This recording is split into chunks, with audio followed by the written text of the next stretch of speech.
നമസ്കാരം.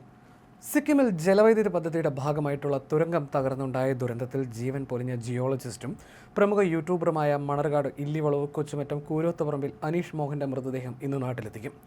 സയന്റിഫിക് മലയാളി എന്ന ജനപ്രിയ യൂട്യൂബ് ചാനലിലൂടെ 3 ലക്ഷത്തോളം സബ്സ്ക്രൈബേഴ്സിന് ശാസ്ത്രവും ഭൗമരാഷ്ട്രീയവും ലളിതമായി വിശദീകരിച്ച് നൽകിയിരുന്ന ശാസ്ത്രജ്ഞനായിരുന്നു അനീഷ്. അപ്രതീക്ഷിതമായി ഉണ്ടായ അപകടത്തെ തുടർന്ന് മൃതദേഹം നാട്ടിലെത്തിക്കുന്നതിലുണ്ടായ സങ്കീർണമായ തടസ്സങ്ങൾ മറികടന്നാണ് മൃതദേഹം ജന്മനാട്ടിലേക്ക് കൊണ്ടുവരുന്നത്. മൃതദേഹം നാട്ടിലെത്തിക്കുന്നതിന് കടുത്ത നിയമപരവും സാങ്കേതികവുമായ പ്രതിസന്ധികളാണ് ബന്ധുക്കൾ നേരിട്ടത്. മരണം നടന്ന് 3 ദിവസം പിന്നിട്ടതിനാൽ മൃതദേഹം സാധാരണ രീതിയിൽ എംബാം ചെയ്യുന്നതിന് സിക്കിമിലെയും കൊൽക്കത്തയിലെയും മെഡിക്കൽ അധികൃതർ സാങ്കേതിക തടസ്സങ്ങൾ ഉന്നയിച്ചിരുന്നു.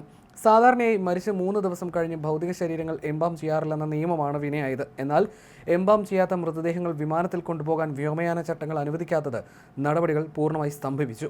സിക്കിമിലെ വിദൂര മേഖലയിൽ നിന്നും മൃതദേഹം വിമാനത്താവളത്തിൽ എത്തിച്ചിട്ടും നടപടികൾ നീളുന്നത് കണ്ടതോടെ കടുത്ത ആശങ്കയിലായ കുടുംബം BJP നേതാവ് ഷോൺ ജോർജിനെ ബന്ധപ്പെടുകയായിരുന്നു. വിവരമറിഞ്ഞ ഉടൻ തന്നെ ഷോൺ ജോർജ് വിഷയത്തിൽ അടിയന്തരമായി ഇടപെടുകയും കേന്ദ്ര മന്ത്രാലയവുമായി നോർക്കയുമായും കൊൽക്കത്ത വിമാനത്താവള അധികൃതരുമായും ബന്ധപ്പെട്ട് പ്രത്യേക അനുമതി ഉറപ്പാക്കുകയും ചെയ്തു. ഷോൺ ജോർജിന്റെ കൃത്യമായ ഇടപെടലിനെ തുടർന്ന് കൊൽക്കത്ത വിമാനത്താവളത്തിൽ നോർക്കയുടെ നേതൃത്വത്തിൽ മൊബൈൽ എംബാമിംഗ് യൂണിറ്റ് ക്രമീകരിച്ചാണ് തടസ്സം പരിഹരിച്ചത്.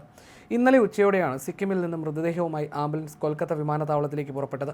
കൊൽക്കത്തയിലെ എംബാമിംഗ് നടപടികൾ പൂർത്തിയാക്കിയ ശേഷം വിമാനമാർഗം കൊച്ചി വിമാനത്താവളത്തിലെത്തിക്കുന്ന മൃതദേഹം പ്രത്യേക ആംബുലൻസിൽ മണർകാട്ടേക്ക് കൊണ്ടുവരും. തുടർന്ന് കൊച്ചുമറ്റം കൂരോത്തുപറമ്പിലെ വീട്ടുവളപ്പിൽ സംസ്കാരം നടക്കും. മുഖ്യമന്ത്രിയുടെ നിർദ്ദേശപ്രകാരം നോർക്കയാണ് സംസ്ഥാന തലത്തിലെ പ്രവർത്തനങ്ങളെ ഏകോപിപ്പിച്ചത്.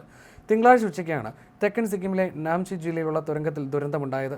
നാഷണൽ ഹൈഡ്രോ ഇലക്ട്രിക് പവർ കോർപ്പറേഷന്റെ സീനിയർ മാനേജരും ജിയോളജിസ്റ്റുമായിരുന്ന അനീഷ് അടക്കം നിരവധി പേരാണ് മണ്ണിടിച്ചിലിനുള്ളിൽ കുടുങ്ങിപ്പോയത്. കനത്ത മഴയും തുരങ്കത്തിനുള്ളിലെ മീഥേൻ വാതകത്തിന്റെ സാന്നിധ്യവും രക്ഷാപ്രവർത്തനം അതീവ ദുഷ്കരമാക്കിയിരുന്നു. ബുധനാഴ്ച അർദ്ധരാത്രിയോടെയാണ് അനീഷിന്റെ മൃതദേഹം കണ്ടെടുത്തത്. അപകടത്തിൽ ഇതുവരെ 20 പേരുടെ മൃതദേഹം കണ്ടെടുത്തിട്ടുണ്ട്. ഔദ്യോഗിക ജീവിതത്തിനപ്പുറം ശാസ്ത്ര പ്രചാരണ രംഗത്ത് വേറിട്ട വഴി വെട്ടിത്തെളിച്ച വ്യക്തിയായിരുന്നു അനീഷ് മോഹൻ.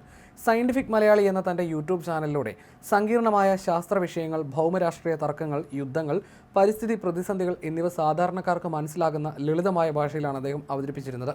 ചുരുങ്ങിയ കാലം കൊണ്ട് 3 ലക്ഷത്തിനടുത്ത ആളുകളാണ് അദ്ദേഹത്തിന്റെ ശാസ്ത്ര വിശകലനങ്ങൾ കാണാൻ യൂട്യൂബിൽ എത്തിയത്. സിക്കിമിലെ തുരങ്ക അപകടത്തിൽ പൊലിഞ്ഞത് ഒരു പ്രമുഖ ഉദ്യോഗസ്ഥന്റെ ജീവൻ മാത്രമല്ല, മലയാളി ഡിജിറ്റൽ ലോകത്തെ മികച്ചൊരു ശാസ്ത്ര പ്രചാരകന്റെ ശബ്ദം കൂടിയാണ്.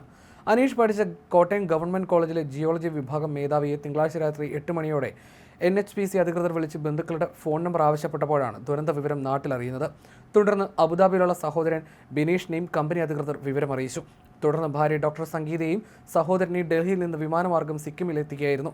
8 മാസം പ്രായമുള്ള ഇളയ മകളുടെ 28 ചടങ്ങിൽ പങ്കെടുക്കാൻ ഫെബ്രുവരിയിലാണ് അനീഷ് ഏറ്റവും ഒടുവിലായി നാട്ടിലെത്തിയത്. കോട്ടയം ഗവൺമെന്റ് കോളേജിൽ നിന്ന് ജിയോളജിയിൽ ബിരുദവും ബിരുദാനന്തര ബിരുദവും പൂർത്തിയാക്കിയ അനീഷ് 2011 NHPCയിൽ ഹരിയാനയിൽ ജോലിയിൽ പ്രവേശിച്ചത്. 7 മാസം മുൻപ് സിക്കിമിലേക്ക് സ്ഥലമാറ്റം ലഭിച്ചതോടെയാണ് ഭാര്യ സംഗീതയും മക്കളായ അർണവും കാർത്തിയായനെയും തൃപ്പൂണിത്തറയിലെ വീട്ടിലേക്ക് താമസം മാറ്റിയത്. വിരമിച്ച അധ്യാപകരായ PK മോഹനും അമ്മിണിക്കുട്ടിയുമാണ് മാതാപിതാക്കൾ. തുരങ്കത്തിലുണ്ടായ അപകടത്തിന് തലേന്നും അനീഷ് വീട്ടിലേക്ക് വിളിച്ച് അമ്മയുടെ ആരോഗ്യ വിവരങ്ങൾ അന്വേഷിച്ചിരുന്നു. ഓണത്തിന് നാട്ടിലെത്താമെന്ന് ഉറപ്പ് നൽകി മടങ്ങിയ പ്രിയപ്പെട്ടവന്റെ അപ്രതീക്ഷിത വേർപാട് താങ്ങാനാവാത്ത നടുക്കത്തിലാണ് നാടും ബന്ധുക്കളും.